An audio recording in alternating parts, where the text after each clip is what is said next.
as we build up to the Miss World Zimbabwe pageant on tomorrow, we are joined by media personality and entrepreneur Jayde. She's going to be hosting the pageant tomorrow. She is a Zimbabwean who's been doing amazing things, currently based in South Africa, but she's been home, I think, for the last week or so, and she's blessed us with her presence this morning. Woke up nice and early to hang out with us, guys. Aren't we lucky? Good morning, Kim. How are you doing? Guys, thank you so much for having me in studio. Thank you for waking up. What a view! It's oh my amazing, word! right? Yes, stunning. All right, you've been back home for a week. What's that experience been like over the last couple of weeks? I know you've had a few engagements. Yeah. It's so... this homecoming, I keep telling people how emotional it is because for the first time I'm coming home and working on such an incredible event that is, it's so much more than just a beauty pageant, you know, we really say it's beauty with purpose. So to come and be an ambassador for my country, but also shine a light on a really, really important event for the future ambassadors of our country, it's really exciting. All right, and obviously the Miss World Zimbabwe pageant on tomorrow. How excited are you to be hosting this? Guys, it's so major. I'm trying to play it cool, but I'm not cool at all. Yeah. It's a big one. It's a big one for me. And I mean, I reside in South Africa, where Miss South Africa is a massive pageant that gets support from the entire country. Everyone tunes in. The red carpet is packed full of stars, and we're really working with the team to grow this specific pageant to be as big, as many sponsors, as much public support, and also to really build the profile of these young, incredible, talented, beautiful women that are going to wave the flag all over the world.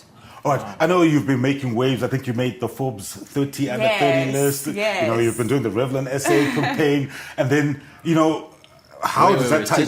Slow down. It's Forbes. So we say, you made it into the Forbes. Breathing that was huge, man. I was trying to load it all up. Congratulations. I was trying to load it all up. And then you had to come and go like, were you feeling left out? I don't know. I was just like, Forbes. Did you say Forbes? I like the Forbes. No, because I was trying to. Now you've messed up my rhythm now. I'm singing. No, but I was saying it to say this. Obviously, you've been doing so many amazing things, and you know all that experience. Like, what is that doing for you and your career in terms of what you're doing as a media personality and an entrepreneur? I guess for me, I carry a tremendous responsibility and weight on my shoulders being a Zimbabwean person that has gone to another country to build a life. I left my whole family, and my whole family is here in Zimbabwe. And not only to be a media personality to gain an education, number one, I think that's so important to push, is that it's not just about glitz and glam. Get an education and build a career, and to be known as someone that is so much more than just, I guess, what you see on the outside.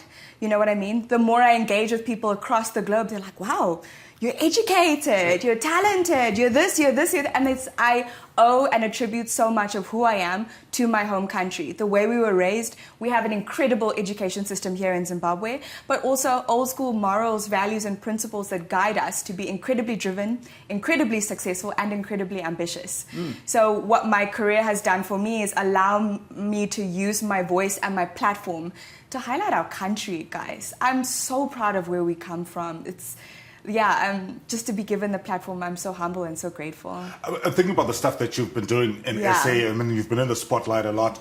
You know, what do you think that has done in terms of you being an ambassador for this country that you're so clearly proud of? Well, I hope it's been a positive thing. I hope people now associate us with so much more than just our politics, because we are more than that. We have a beautiful, beautiful country for tourism. Our people are warm and welcoming. I'm here with my manager, Leon, and he's like, the people here are so friendly. And it's so safe. I think that's something we take for granted here in Zimbabwe. And you know that when you're in Joburg, because you can feel the energy and the tension and the I need to hold my bag close. Now you're relaxed. That's not the case. You don't even know where your bag is, do you? Exactly. Over there.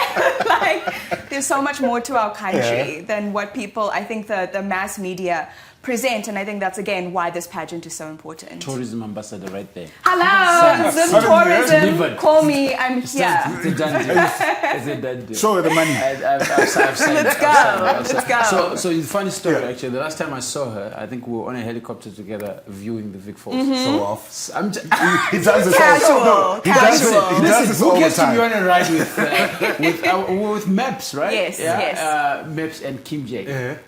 in the same space. Yeah. Come on, man. How did you get there? Like, that's what I'm confused. Look at me. That was such a special time because, there was so much misinformation Yeah. from the BBC saying that Vic Falls has dried dry, up. yeah. So we got on a plane and flew to South Africa to use MUPS as the face of, and then KJ Productions created the content to say, this is misinformation, this is fake news, don't buy it. Vic Falls come through, you know? No, obviously now we live in an age where social media influences Yes. a lot of things, and I know you're quite big on that and an influencer in your own right. Yes. And there's young girls out there maybe following you on IG or the different platforms that you're on. But in terms of maybe the messaging that you want to share with them, not only around Miss World Zimbabwe, but just about being an entrepreneur, a media personality, and maybe even just being proud of this beautiful land, Zimbabwe. 100%. I think to the young girls and young boys out there, nothing comes easy in this world, and no one is going to give you anything for free.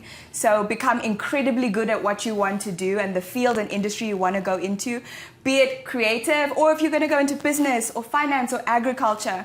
Really believe in what you're doing, become the very best you can at it, and just drive, continually push. That's, I guess, the best thing I could say. push. Don't stop, don't stop. No, and I think for me personally anyway, I think watching you from afar, I've been a big fan of your my style. God, thank and I you. think obviously... Do you like the fit today? Yeah, I dressed up for you guys. I don't know if You see the sneakers?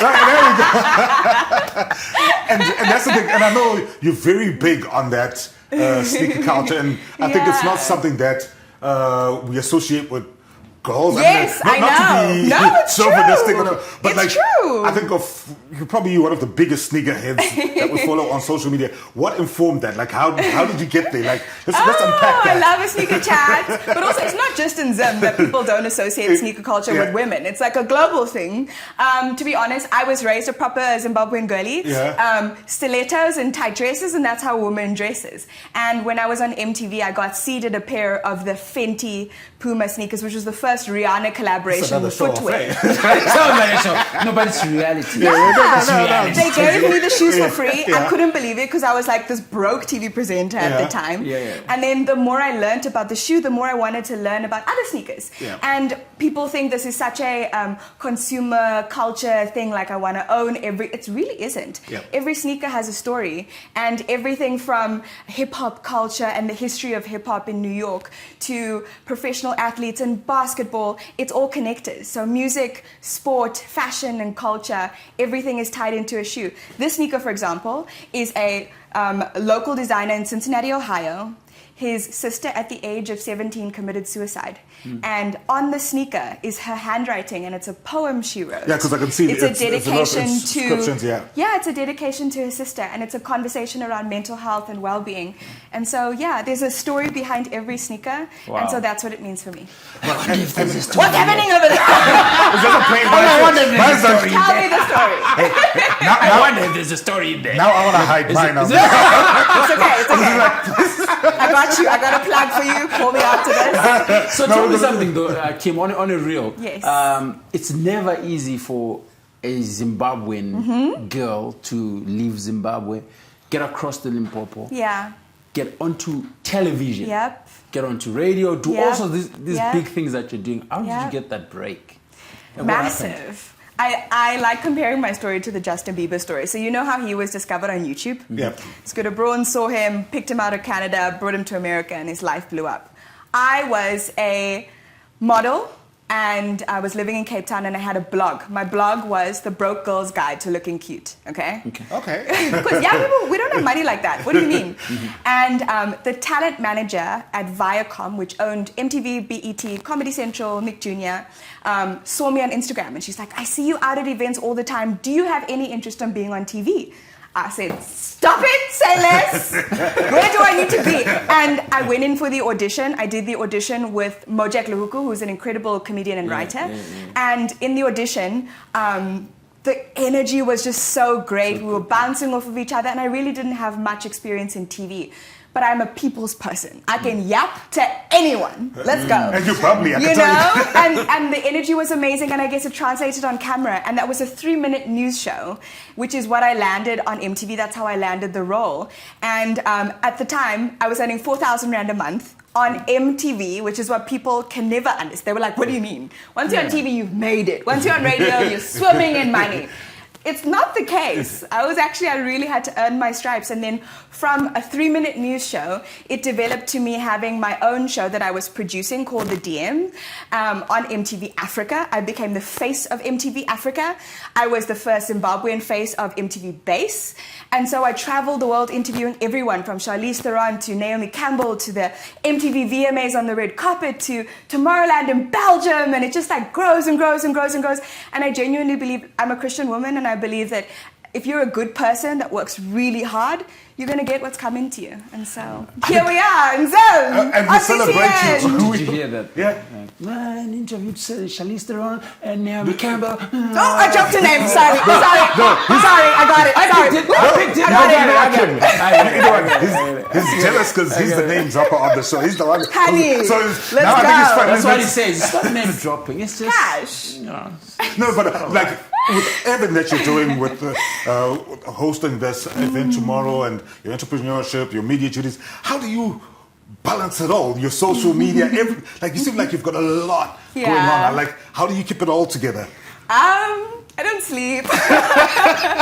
I'm a workaholic, but my job energizes me, and I have an amazing group of friends that support me. So, yeah, I'm blessed and booked and busy. Booked and busy. blessed, booked, and busy. Blessed, booked and busy. I like that. Blessed, booked, and busy. That's the one. That's the word. That's the word. Quote me. Who said the chick?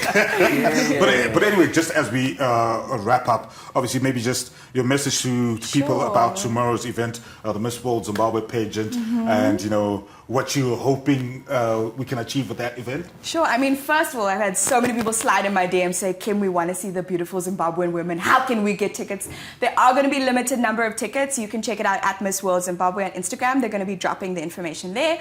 But support us on socials, guys. That's the only way we get the word out, is into the internet, and social media is a massive global community. Share what's going on. Share the pride of your country and these beautiful women. This is going to actually change their lives and also promote our country for the better. So support it, show them love, and just let's help it grow. All right, ladies and gentlemen, Kim Jayde, she is our host for Miss World Zimbabwe. That's on tomorrow. I'm going to say this one more time.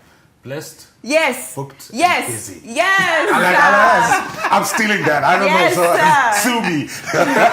Anyway, that's our entertainment for this morning. Napo Konapo, Ipapo, Bazetian Prime, DSTV channel 294, the place to be.